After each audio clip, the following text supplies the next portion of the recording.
Hello, this is Wayne Barboza here in Providence, Rhode Island.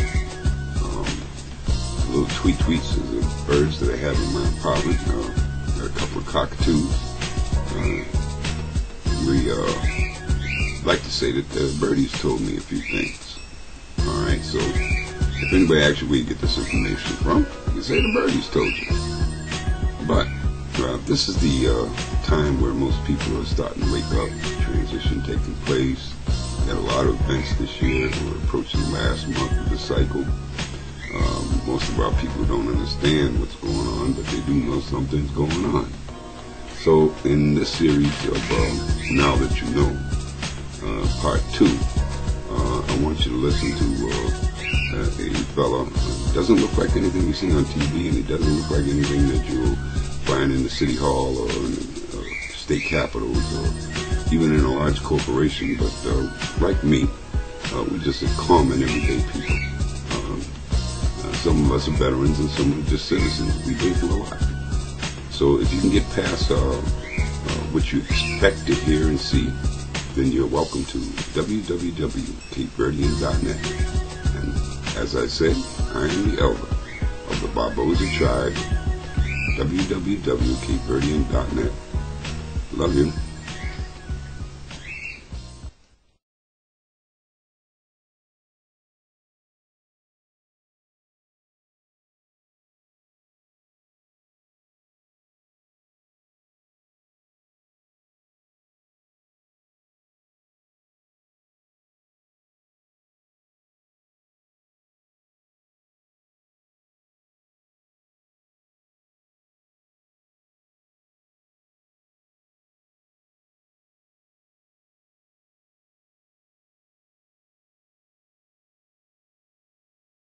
From the people's point of view, we're actually connected to the American embassy in Cairo and came to America and all the rest of it. So you can see how it's been manipulated. And the thing is that people like Brzezinski in his books, they are telling you what's going to happen, disguised as prophecy, if you like. Kissinger came out on Bloomberg last night and said this is only the first scene in the first act of a play. That's exactly what I was coming to. That quote, this is only the first scene of the first act of the drama that is played out.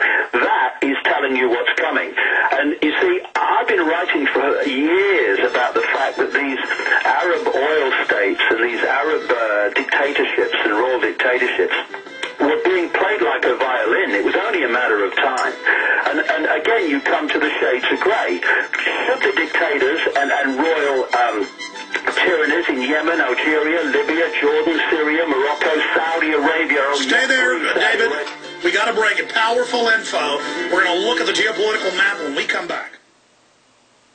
By the way, just a broadcast note, joining us Thursday, George Norrie is going to be on the broadcast, giving us his take on what's happening with the world economy and what's happening in Egypt. But I could not concur with the piercing understanding of David Icke Moore on this issue. That's why I admire him so much. His research is always so up to date, and piercing is the word, and that's exactly what's happening. Instead of even black or white or gray, it's more of a prism of spectrums. And the globalists are riding this tiger of rebellion against their own tyranny, and like judo, using the resistance of the population against them and then throwing it back at them. And so by understanding this, though, we can defeat them. And I want to talk more about their predictive systems, future predicting systems, and how David thinks we counter that. But David, continuing, you got cut off by the break. You were running through the dictatorships that are in the Middle East, North Africa, and where this is going. Yeah, I mean, we're talking about Yemen, Algeria, Libya, Jordan, Syria, Morocco, Saudi Arabia, United Arab Emirates, Oman, Kuwait. All these are so-called royal dictatorships and tyrannies imposing upon the people. So should they go? Absolutely they should go. But we're back to, and as soon as possible, but we're back to shades of grey. The question is not just should they go, it's what is the agenda for making them go at this time? And, you know, but there's a number of things that come from this. If they, as Kissinger has indicated here, they plan to create falling dominoes across the Middle East, first of all, that creates massive upheaval. It creates what? Chaos. What is their technique? Order out of chaos. Now, on one level, this could be very dangerous for places like Israel, but it could also be incredibly beneficial to those that run Israel, and very, very beneficial to those behind this global agenda, because they want the Middle Eastern countries in a state of subordination, and chaos will create that. The other thing is that where does most of the world's oil come from? It comes from the Middle East. You start whacking domino upheavals across the Middle East and the oil countries, not least the big one, Saudi Arabia. And what are you going to have, Alex? You're going to have an enormous oil crisis, which is going to, of course, knock on to crises and financial crises and industrial crises and living crises throughout global society, which is precisely what they want. Massive problems and upheavals and chaos for which they can offer the solutions of their centralized global fascist Orwellian dictatorship. So it's clear to me that this genuine reaction to this disgraceful, outrageous, evil attack on human society is being managed to bring about the next stage of the attack on human society. Expanding on that, we know in the last year the IMF and World Bank have ordered all of these third world countries, not just the Middle East, North Africa, to cut through austerity the bread ration, which around half the population of Egypt is on, making $2 or less a day. And so they economically, through globalism, pull the levers, punch the buttons. Then they send in their man on a white horse, who the London Independent calls the savior, this El Baradi. So it's completely transparent to those that study this and know it, and the globalists are even admitting it. But on a larger front, the Muslim Brotherhood in Jordan, they just reshuffled the government towards them. In Saudi Arabia, everywhere, the Saudis and others are freaking out, realizing the deal they made with the globalists is a deal with the devil, and they want the strategy of tension, the clash of civilizations. They want to get radical Muslims, like they got rid of Saddam and put radical Muslims in Iraq. This is the strategy to then build them up as the enemy and to blame them for the exploding oil prices that were already being triggered via dollar devaluation.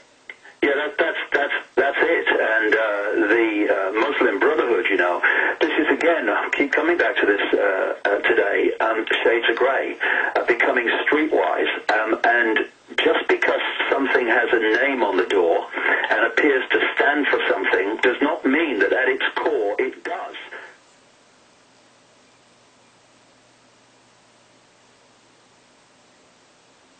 I mean, crikey, you look at the classic Orwellian use of names for organizations to give the impression that it's the opposite of what it really is. I mean, for goodness sake, we're talking here about George Soros's Open Society Institute, which is the last thing the Open Society Institute actually wants. So when you look at things like Muslim Brotherhoods, and look at almost any organization that has democracy in it, and you're looking at an organization that wants to take democracy away, and just because it's called the Muslim Brotherhood does not mean that at its core it has even the best interests of Muslims at heart. You know, I was talking to people who've been involved professionally in politics and intelligence and all the rest of it. David, stay there. Long segment coming up. That was a short segment. We'll continue there with the Muslim Brotherhood. And now we're in the first scene in the first act of the play, what the full play is. If you are receiving transmission. You are the resistance. And you resist by unlocking your mind, studying how the globalist engineer society, the priest class, how they manipulate, by becoming aware of this in life, your family, in business, in everything. Your knowledge and your success will only increase. The New World Order does everything they can to suppress human potential, the human mind, and knowledge, because the people perish for lack of knowledge. The people are destroyed for lack of knowledge, as the good book tells us. David Icke, as we went to break, you were starting to get into the first scene and the first act for the New World Order, the global destabilization program, people rioting and protesting in Greece, in Ireland. At the Davos, Switzerland meeting last week, they called for $100 trillion in additional taxpayer money to the private banks, an open announcement of world government, all of that smoke screened by what's happening now. David Icke, please continue. Yeah, I was just finishing off a point, Alex, about the fact that just because something's called something doesn't mean that's what it represents and that's what it stands for, including the Muslim Brotherhood. There's a lot of organizations in the Arab world that actually are fronts for Israel and the United States.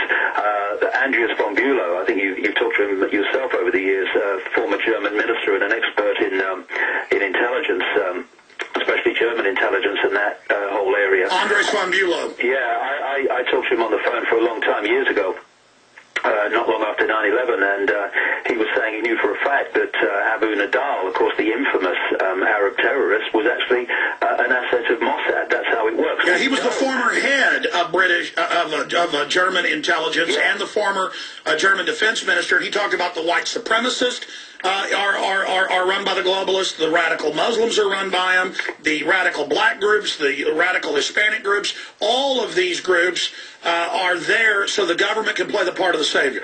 Yeah, and of course we know the classic stands out like the proverbial is Bin Laden, Osama Bin Laden. We know that he was a front man for the same group.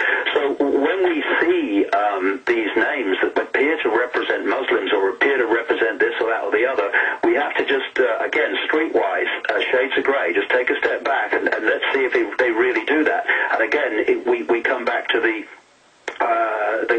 classic line, really, by their actions shall they be judged. That's what we need to do, not by what they say, but what they do. Another interesting thing, Alex, is that there is this whole deal about what's known as Greater Israel, which is the area that the Israel extremists claim is theirs, the real Israel. And it's interesting when you look at the map of it.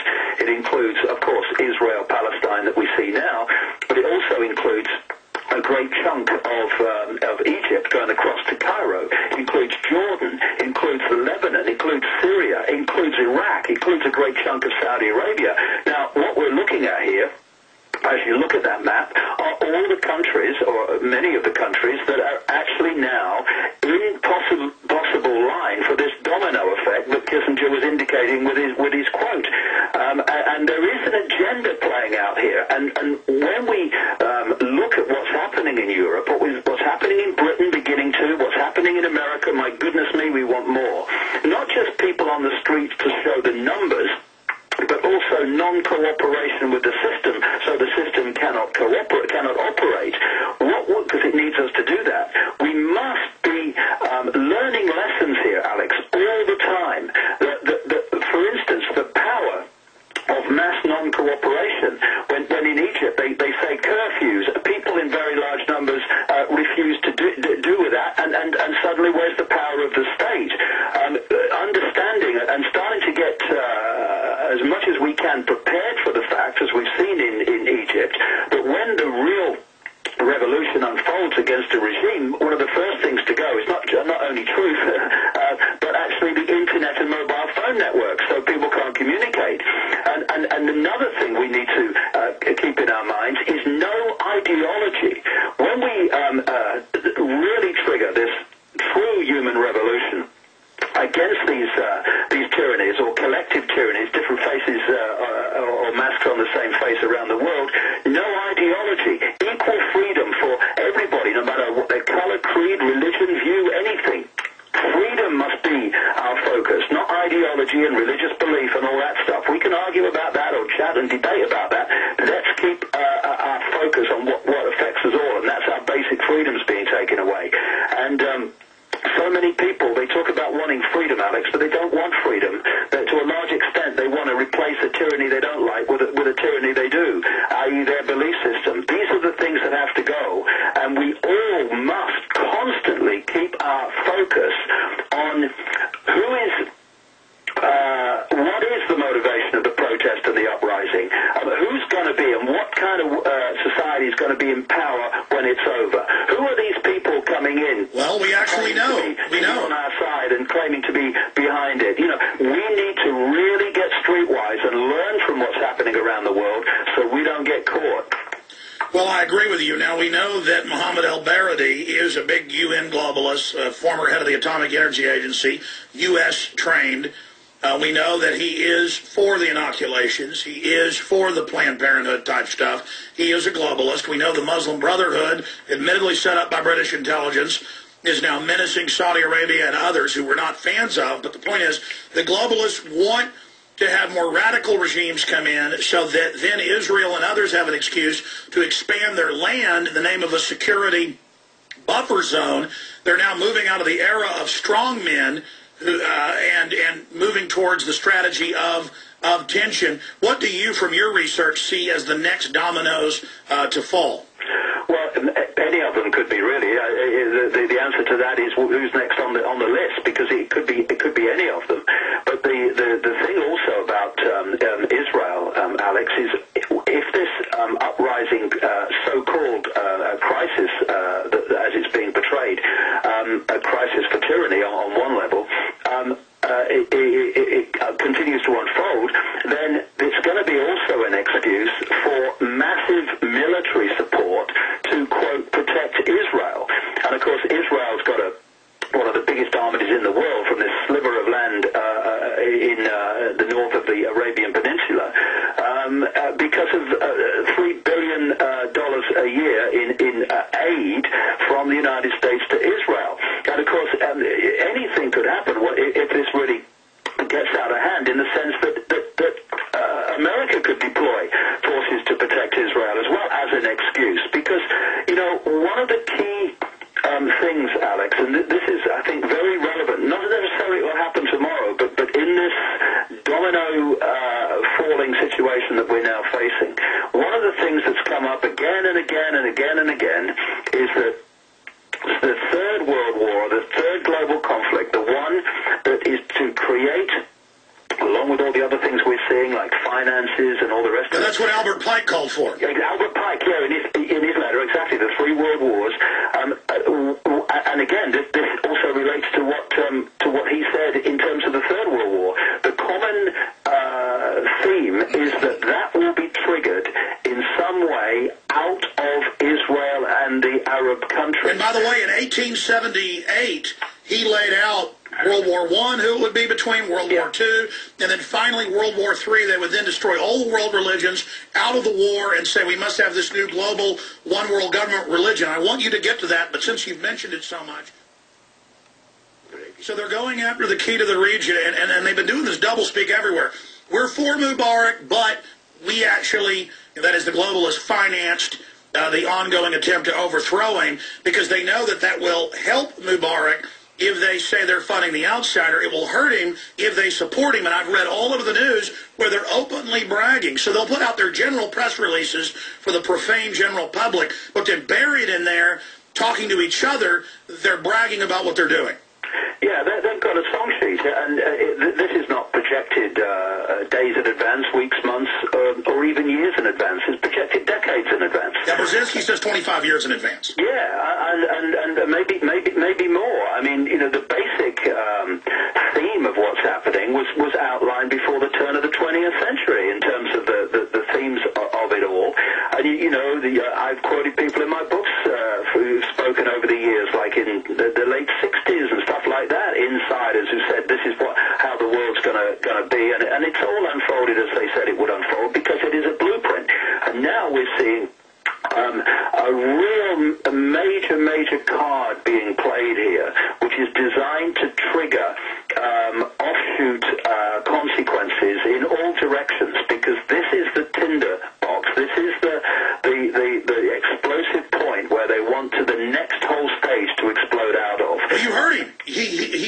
the key. And then by running destabilization ops in all the other countries that aren't just allies of the globalists, they can create the crisis to offer the military and economic solution. But David, how frustrating is it for you and for myself, and I want to get your view on this, to have the blueprint, to have the CFR, Trilateral Commission, Bilderberg Group, much of what they do public, admitting they would create a global currency crisis, they would end the dollar, bring in the banned car, SDR, 100 trillion, all now happening, but the yuppies have been put in their little comfort box and conditioned that none of this existed for decades, knowing that we have the documents. They preconditioned it didn't exist. So now that it even exists and has emerged, people have gone, some of them, into a catatonic state of denying it exists, even as it's announced. Well, this is a major human trait in the programmed, manipulated human mind, which simply does not want to face what it doesn't want to believe is true. So when you are faced with something, you have a choice. You can literally face it and deal with it, and we could sort this if we did this in large enough numbers, or you can try to kid yourself that it doesn't exist, and therefore it's okay. People say in situations where it's obvious that horrific things are going to be done in the very near future, and they're still saying, oh, no, they'd never do that. No, you want to persuade yourself they'd never do that, so you don't have to get your backside unglued from the sofa and do things you'd rather not have to do. And this is why we're at this point, Alex, and it's like, how much more confirmation do people want? How much more blatant does it have to be? Does it have to be the knock on the door? Does it have to be being taken away after the knock on the door? I mean, when are you going to draw a line here? But, on another level, there's great encouraging things happening, because the number of people who are starting to see it are increasing all the time. Well, two things are happening, David. Just a quick point. They need to get streetwise. And I keep coming back to this because they must. And streetwise means get informed, because there are people who are protesting, like the Egyptians are protesting against Mubarak, like the students in London who are protesting against outrageous fees to put them in debt to the banks for the rest of their lives just to get educated. Same in other parts of the world. There are people on the streets because of the economic austerity programs in Greece and other places. But what those people need to understand is all those different subjects, all those different aspects, all those different events and situations that they are protesting about are masks on the same face. Yes. They need to take that step across the line and realize that it's all connected. Yes, and in the end, every different thing they're protesting about, all roads lead to the same cabal. And it's the cabal we must focus on, and the global agenda for the cabal, so that we challenge and expose and understand the picture rather than getting caught in just the pieces. So we see the forest instead of getting caught in the twigs. This is so important.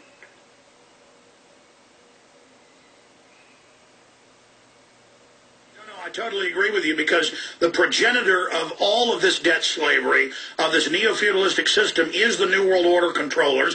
It is their social engineering model. And for the New World Order, global government is just the beginning.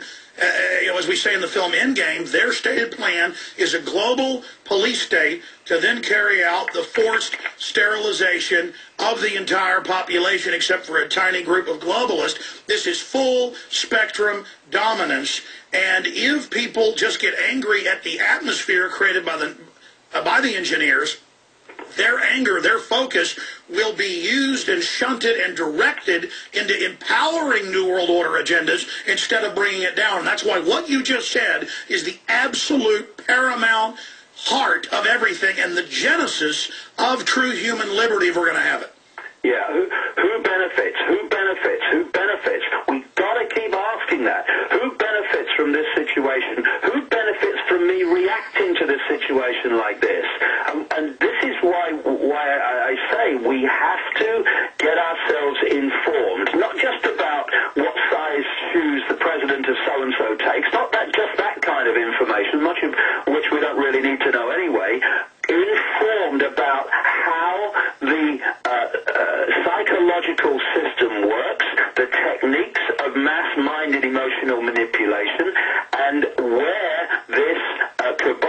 want to take the world. When we understand the basic techniques of mind and psychological manipulation and the goals that are designed to be achieved, it's like getting your sight. Immediately becomes so much more difficult to scam. Exactly. When you're not aware of these systems of control, it's like you're blind and deaf. As soon as you understand their tricks, it isn't as powerful anymore, and it actually becomes irritating, not something that puts you into a trance, but something their attacks actually help us learn to be smarter, faster, to understand it. But going to break here, here's the Associated Press. The IMF says, or AFP, IMF says to help Egypt, others in trouble. Oh, they're going to help them with more 20, 30% interest rate loans. They're going to bring the Egyptians more under debt. They're going to jack up their taxes even more. So there is part of your agenda with the physical takeover through the economic bondage. We got 2 more segments with David Icke coming up. Powerful information. DavidIcke.com. Knowledge is power. And any of you listeners understand the world greater than David or myself do. All of us have different gifts, different talents, and understanding. But the biggest mission is people are confused. They're angry right now. We can't have the globalists, as Ron Paul has said, misdirect them into supporting a bigger New World Order move. That's why we carry films like What in the World Are They Spraying, dealing with chemtrails. My film Endgame that covers their master agenda. Invisible Empire that we produced by Jason Burmis is excellent. Terror Storm, A History of Government-Sponsored Terror. All these films massively discounted at Infowars.com. And David's books and his work, all of it is so important. But David, we've got you into the next segment. You're gracious to join us.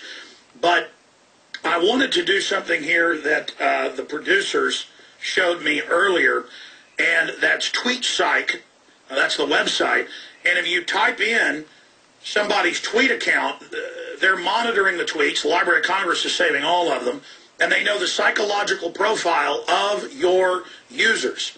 You type in the real Alex Jones for tweet, and you scroll down, and most of it is media, social, future. People want to know, future trends, learning, positive, conceptual, basically philosophy, the senses. See, it's all about primordial, that's what people are into. They're into primordial, the core of humanity, destiny, enlightenment, awakening. That's who comes to my tweet, and they're tracking them and know who they are. And it's much more detailed with the cable boxes tracking you, the Google tracking you right down to your individual profile.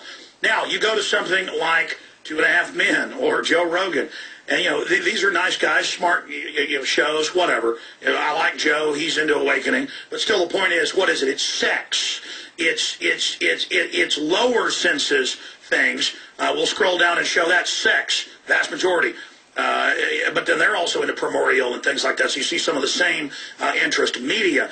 And if you type in something like 2.5 Men, it will show you what they're into. This is just one example of how they've gotten us tied into this. The internet is a double-edged sword. They thought they would use it as a worldwide wiretap. DARPA did. Instead, we're using it against them, but we have to understand they're now bragging that they can predict mass movements almost 100% of the time. How do you deal with something like that with these super technologies the globalists have, David Icke? The thing about the internet is that it's given us so many tools to communicate information that these people overwhelmingly do not want communicated. And without the internet, people would not, at this point, be anything like as informed about what's going on as they are. Therefore, given that the internet was introduced through military technology, etc., for that to be given to the people, if you like, to use for the benefit of awakening and awareness, there must be something absolutely colossal and fundamental in it for them on the other side for that to have been done. And, I think what we need to do is start to look about the reality and from an internet point of view. The internet is actually a collective human mind, or an extension of it, because we put our thoughts, our dreams, our art, everything in one area. Yeah, anything that you focus on with mind becomes an extension of mind, and therefore the collective human mind has an extension now now called the World Wide Web, the Internet. And therefore, if you are skilled in understanding how to read this information, and goodness knows the advancement of the computer technology they must have outside. We can organically do what their supercomputers can do individually. They're trying to mimic the human mind by scanning the web. What you can do is read the human mind by what the human mind is putting onto the web, an extension. Yes, stay there. Power. The web is almost like a mirror of what people are really thinking. So the globalists can see our soul. They can see who we really are, just like 1,000-question psychological test can show you something. Well, these are millions of choices we individually make, watching digital TV that tracks us on Twitter, Facebook, Google. They admit they can now predict mass movement futures, 93% of the time individuals. That's what they're telling us they have. But you're right. Using the web and seeing things, I can simply go to Shoutcast and tell what people are more interested in, watching the numbers go up. There's simple things like that, but it's much deeper, and the globalists know. That's why I've got Rolling Stone, New York Magazine, Newsweek, all these people calling me because they're saying, we see your numbers. My radio show, Infowars.com, bigger than MSNBC.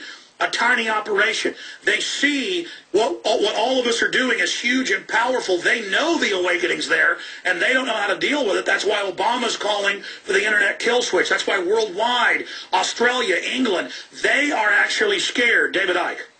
Well, when anyone in the public arena, a scientist or whatever, comes out and says, we're working on this technology which years from now could do this, say in terms of computers, they're talking about building quantum computers, the advancement and potential for which to process information is just staggering. It makes the best computers today look like the village idiot. When they're saying it's coming, they might genuinely be telling the truth from their point of view, because they're not aware of what's going on outside of their sphere of knowledge in the secret projects, etc.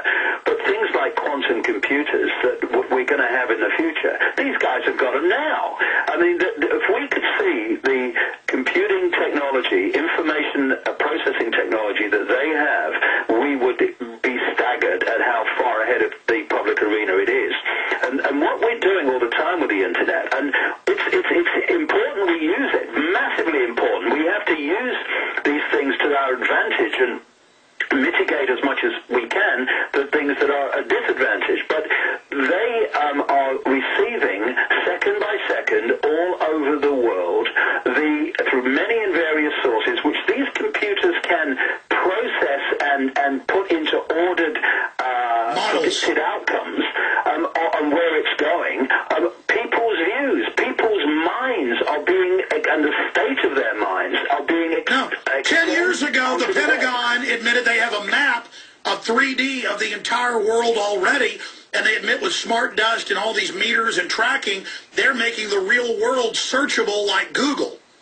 Yeah, I mean, the technology they're dealing with is fantastic, but, we must keep coming back to this, I suggest, and that is for all their technology and for all their know-how, for all the knowledge they have that they keep from the people in general, we have the numbers. We have billions compared with a relative handful at the core of this that are behind it all. And the idea is to keep us in a constant state of divide and rule, fear, and confusion and chaos and bewilderment, so that we do not unite and meet this together. Because one of the things that does come out of these people's revolutions, although of course sometimes the military are called off, but even then the military can only go so far, and that is the power of vast numbers of people saying enough. There comes a point where the numbers are so great that there's nothing the system can do about it, and we must keep that in our minds. David was talking, I've been into a jalapeno, I love them, and then got a little bit of it down in my lawn, boy, I tell you, that'll wake you up. Like drinking 5 cups of coffee. It's our final segment with David. I do want to get to a few phone calls with him, but If you just joined us, David Icke, author, researcher, was getting into the awakening, and one of my biggest frustrations, but at the same time it's exciting because I know how close we are to shifting, the tide against tyranny. I believe it's already changed, but the momentum is now accelerating towards awakening and resistance to the globalist system that is so horrible, that is so destructive towards humanity. And David, you talked a lot about compartmentalization, how when you were covering Bilderberg Group, and there down at the bottom of the hill was police officers who had children, who were nice guys, you talked to them, and here they were guarding these world leaders who were destroying their future, putting poisons in their water and vaccines, openly writing books about how they're doing it. But it's so horrific that cop either can't or won't look at the evidence because they feel like they're part of the power structure. But as soon as we can explain to the military, to bureaucrats, to the police, to ourselves, if you want to look at who caused the problem, folks, look in the mirror. It's our inaction or our buying into their propaganda that has allowed this. But we are under attack by these globalists. 99.9% of us, 99.9% of us have a stake in defeating the New World Order control grid, and so it shouldn't even be a debate. I shouldn't have to be here pleading people to wake up and get involved. It's common sense, no-brainer once you understand the true agenda. Can you briefly speak to compartmentalization and the real choice we've got? Yes, because the numbers at the core of this are so small compared with the global population that to control the global population, the inner core has to recruit from the target population to keep the target population in line. It has to fill its uniforms and its dark suit administrators' positions with the target population. And through compartmentalization, through only letting people know as much as they need to know to make their contribution to the whole package without knowing what the whole package is, it means that people with children and grandchildren are going to work all over the world, day after day after day, all their lives, helping to build a prison for themselves and for their children, grandchildren, and families. And that situation in Switzerland, was just a classic. I was staying with some people in southern Switzerland near the Italian border, and a round robin came round saying the Bilderberg Group meeting this year is at so-and-so. And it was on top of a mountain, about 2 hours drive north into Switzerland. And I went the day before, 2 days before, and I saw the people going round, and it was about the 3 very flash hotels. And the Palace and the Grand, a couple of them were called, and they were putting the fences up and all the people in the jackets arranging everything. And then I went back on the last day. Now, instead of going up to the hotels, I was stopped literally a few minutes after I turned off the main highway.